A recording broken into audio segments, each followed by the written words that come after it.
had, I think it's something like 950 events in 82 countries that happened on the same day. And what we've got going on here is another gear in this movement, which is to start calling for a specific concrete tool that's going to make change and make the world a better place. It's called a Tobin tax. It's called a financial transactions tax. It's called the Robin Hood tax.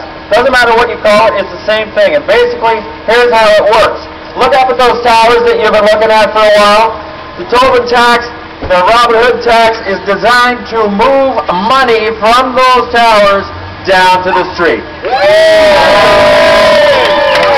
Very simple and straightforward. As you may have heard, money has been drifting upwards through a magical process from the 99% to the 1%. The Robin Hood tax is a magical tool that makes it go the other way. Now, you might have heard that Adbusters magazine has called for a Tobin tax of 1%. Now, what is that a tax on? It is a tax on trades that happen in the financial sector. Now, all that money gets into those big piles through the process of trading. It gets there by trading stocks. It gets there by trading bonds.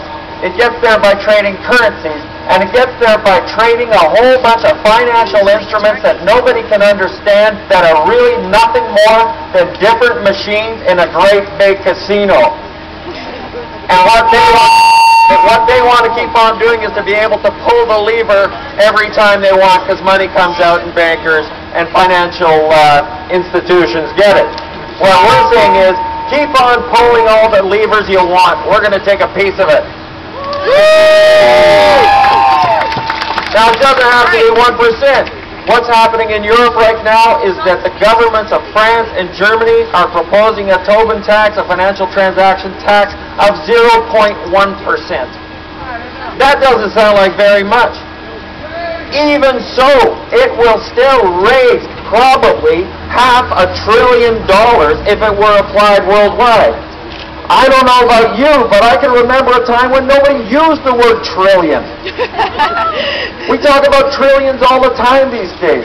There is a lot of money out there in Wall Street, on Bay Street, in Zurich, in the city of London, in Singapore, in Tokyo, in the whole financial structure. And what we want to do is move it down so it can be used for things that people need.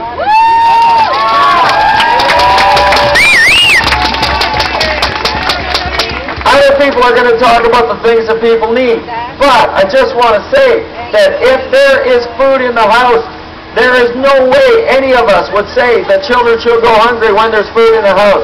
And I think we should all feel the same way about the world.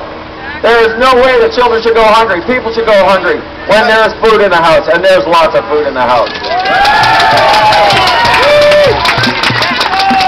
Other people are going to talk about climate change. Obviously, something needs to be done about the future, so there is a future. And the way to start doing that is to start moving money from the top of those towers down to where it can do some good. Now, I just have one last thing to say, which is that this is not some wacky idea that wacky people dreamed up so that they could, I don't know, tax banks, although that is what it will do. This is an idea that is supported by more than 1,000 of the most famous economists in the world from 53 different countries. It is supported by the governments of France and Germany. It's supported by organizations like Oxfam. And this Tuesday, we found out that Pope Benedict XVI supports it. This is not a far-out idea. This is a mainstream idea. And who's not in the mainstream is all of the people on Wall Street who don't support this. The bankers. There are three good reasons to support this. One is we need the money for the reasons I just talked about. Two is it's going to be absolutely painless for all those traders. I hate to tell you, but they've got so much money that after we run the Tobin tax, they're still going to be rich. But the number three reason, which is my favorite reason why we should support the Tobin tax, is that it drives Wall Street and all the other Wall Streets around the world berserk.